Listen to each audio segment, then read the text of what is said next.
చేయబడి మీరు చూసి ఉంటారు టీవీలలో అసెంబ్లీలో. అప్పుడు నేను చెప్పిన కొండారెడ్డిపల్లి ప్రైమరీ స్కూల్లో గవర్నమెంట్ స్కూల్లో చదువుకున్నా అని చెప్పిన, తాండ్రా హై స్కూల్లో చదువుకున్నా అని చెప్పిన, వనపర్తి జిల్లా పరిషత్ హై స్కూల్లో గవర్నమెంట్ జూనియర్ కాలేజీలో చదువుకున్నా అని చెప్పిన, ప్రభుత్వ పాఠశాలలో ప్రభుత్వ టీచర్లు చెప్పిన చదువు, ఆ చదువుతోనే ఇవాళ జిల్లా పరిషత్ మెంబర్గా, ఎమ్మెల్సీగా, ఎమ్మెల్యేగా, ఎంపీగా తెలంగాణ రాష్ట్రానికి ముఖ్యమంత్రి అయినా ప్రభుత్వ టీచర్లు చదువు చెప్తే నేర్చుకున్న నేను ఎవరికి తల వంచకుండా ఆత్మగౌరవంతో నిటారుగా నిలబడి ఇవాళ తెలంగాణ రాష్ట్రానికి ముఖ్యమంత్రి అయి ఏ టీచర్లు, ఏ ప్రభుత్వ పాఠశాలలో పనిచేసే టీచర్లు మాకు చదువు చెప్తే మేము ఇంత ఎత్తు ఎదిగినామో ఇవాళ టీచర్లను కలవడానికి ఆత్మీయ సమ్మేళనం ఏర్పాటు చేసిన అని చెప్పి ఆ సన్నాసికి చెప్పదలుచుకున్నా. మీ మీద నమ్మకం లేకపోయి ఉండొచ్చు, తెలంగాణ పట్ల విశ్వాసం లేకపోయి ఉండొచ్చు, అందుకే గుంటూరులో పోయి ఆ సన్నాసులు చదువుకొని ఉండొచ్చు, ఆ తర్వాత పూనా అమెరికా పోయి ఉండొచ్చు.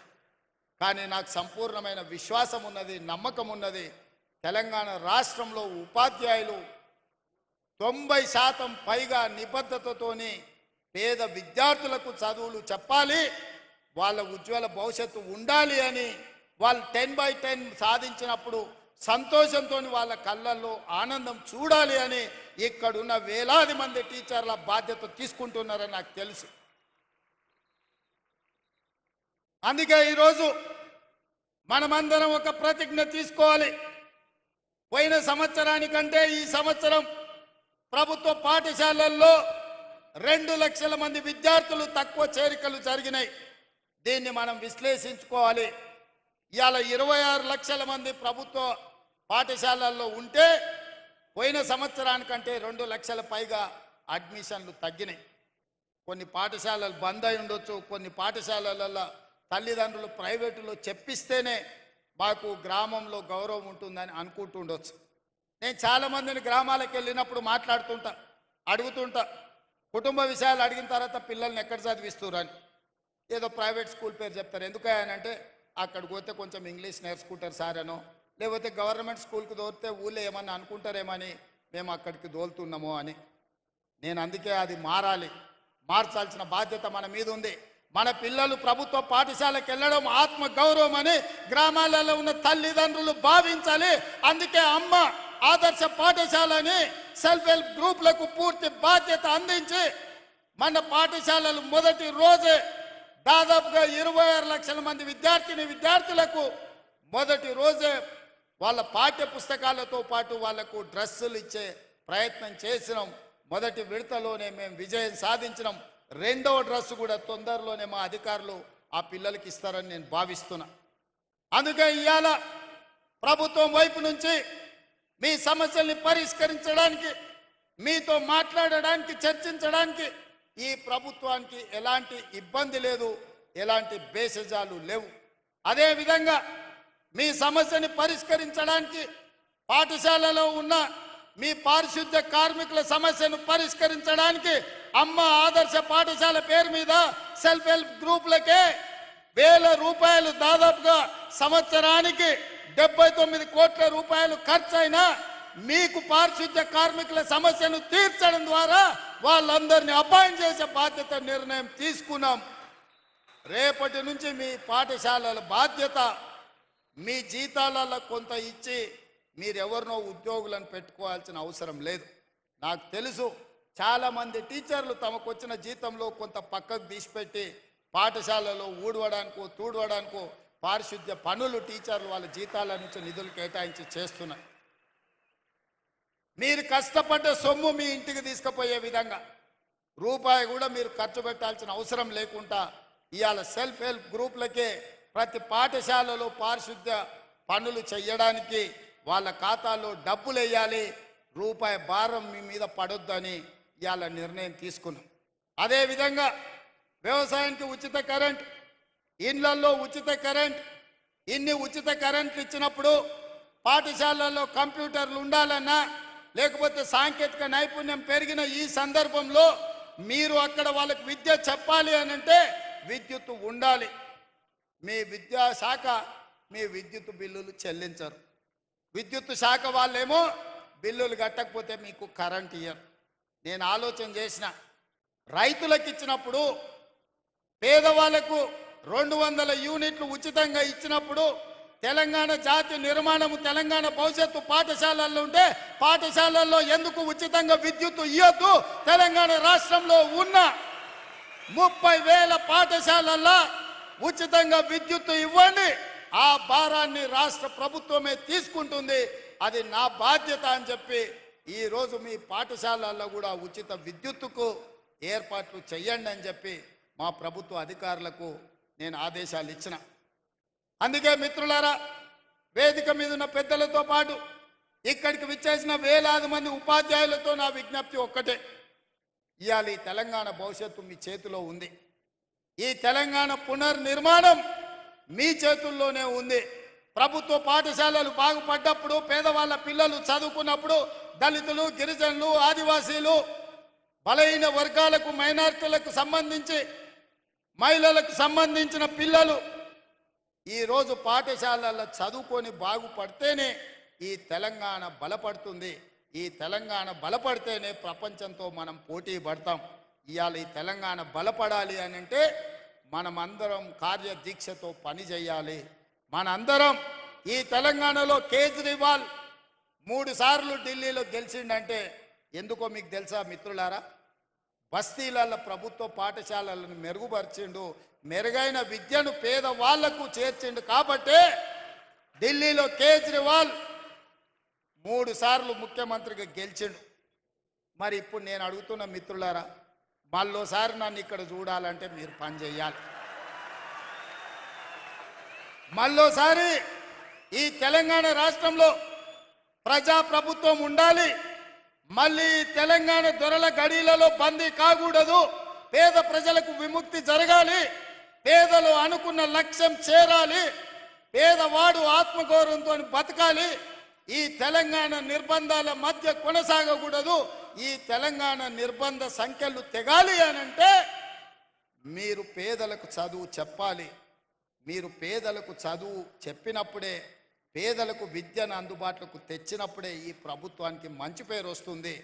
మా మిత్రులు, ప్రజాప్రతినిధులు, నా సహచరులు అంతా బాగుంటే వాళ్ళకందరికీ హోదాలు వస్తాయి. కానీ వాళ్ళందరికీ హోదాలు రావాలంటే అంతా బాగా మీరే చూడాలి. నా బాధ్యత మీదే. మీరే మా ప్రభుత్వానికి బ్రాండ్ అంబాసిడర్లు. మా ప్రభుత్వం సంపూర్ణంగా మిమ్మల్ని విశ్వసిస్తుంది. ఈ ప్రభుత్వం మొన్న నిలబడ్డదన్నా, రేపు మళ్ళీ గెలవాలన్నా ఈ ఉపాధ్యాయుల సహకారం ఉండాలి. పేదలకు విద్యను నేర్పండి. పేదలను బయట పిల్లల్ని బడికి తీసుకురండి. మీకు ఏం కావాలనో అన్ని ఇచ్చే బాధ్యత నాది. పేదలకు విద్య నేర్పించే బాధ్యత మీది. అప్పుడే మన తెలంగాణ సాధించుకున్న తెలంగాణ ప్రజా ప్రయోజనం చేకూరుతుంది. అదేవిధంగా స్పోర్ట్స్ మీద కూడా ఇవాళ పాలసీలు తీసుకొస్తున్నాం. గ్రామీణ ప్రాంతాల నుంచి మండల కేంద్రాలలో కూడా మినీ స్టేడియంలు నిర్మించాలన్న ఆలోచన కాంగ్రెస్ పార్టీ చేస్తుంది. తప్పకుండా క్రీడల పట్ల విద్యార్థులను మళ్లించాలి. ఇవాళ నిన్నటి క్యాబినెట్లో నిఖత్ జరీన్కు, అదేవిధంగా సిరాజ్కు రూల్స్ అన్ని మినహాయింపునిచ్చి గ్రూప్ 1 డిఎస్పీ పోస్టులు క్రీడలలో రాణించినందుకు ఇచ్చినాం. ఇవాళ మీరు పిల్లల్ని క్రీడలలో ప్రోత్సహించండి. ఇవాళ ఒక స్కిల్స్ యూనివర్సిటీని పెట్టినాం. స్కిల్స్ యూనివర్సిటీ ఇది ఒక కొత్త ప్రయోగం. సర్టిఫికెట్లు తీసుకొని ఇంజనీరింగ్లుగా బయటకు వస్తారు, కానీ సాంకేతిక నైపుణ్యం ఉండడం లేదు.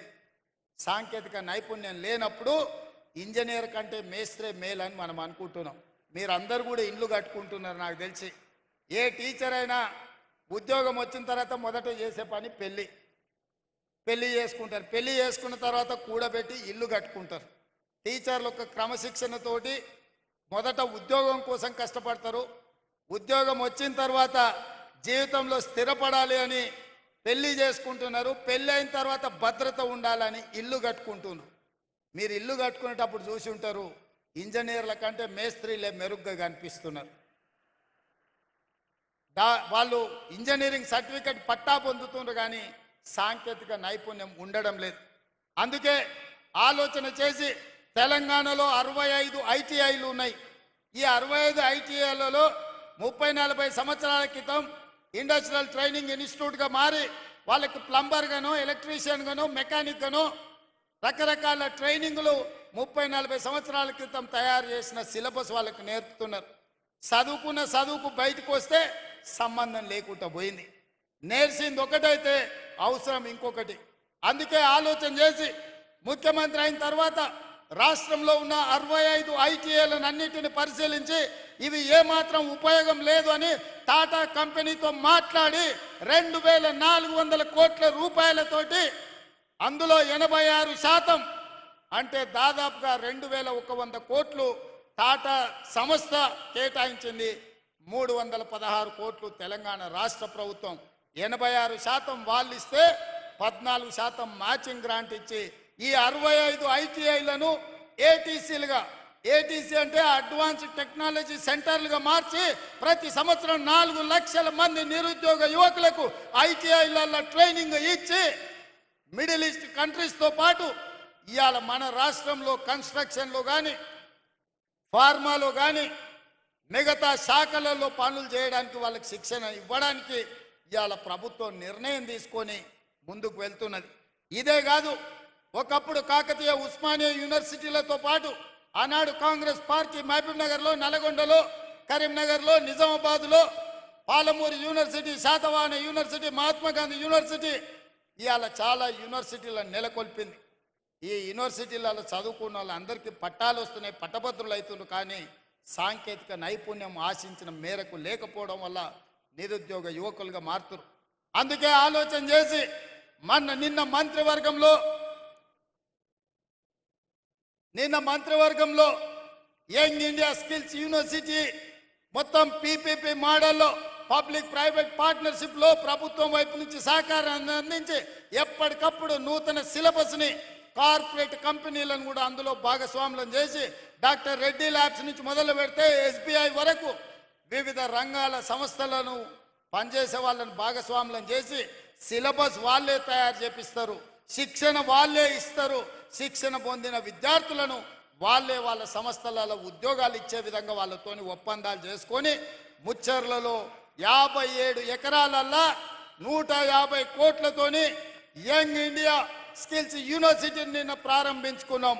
రేపటి భవిష్యత్తు సాంకేతిక నైపుణ్యం ఉన్న వాళ్ళకే ఈ ప్రపంచంలో స్థానం ఉంటుంది. అందుకే ప్రతి సంవత్సరం 20,000 మందిని అక్కడ శిక్షణ ఇచ్చి ఫార్మా రంగంలో, హెల్త్ దాంట్లో, ఎడ్యుకేషన్ దాంట్లో, అదే విధంగా కన్స్ట్రక్షన్ సైడ్ ఇట్లా 17 విభాగాలలో శిక్షణని ఇవ్వాలి అని చెప్పి ఇవాళ ప్రభుత్వం నిర్ణయం తీసుకున్నది. మరి ఇవన్నీ జరగాలి, క్రీడల్లో రాణించాలి అని అంటే నెక్స్ట్ రాబోయే రోజుల్లో మనం స్పోర్ట్స్ పాలసీ చేస్తున్నాం. ఏ మెడల్ సాధిస్తే ఎంత నగదు బహుమతి ఇవ్వాలి, ఏ స్థాయి ప్రభుత్వం ఉద్యోగం ఇవ్వాలనేది కూడా ఒక పాలసీ తెస్తున్నాం. గత ప్రభుత్వం నచ్చితే నజరానా, నచ్చకపోతే జుర్మానా విధానం ఉండే. ఇప్పటి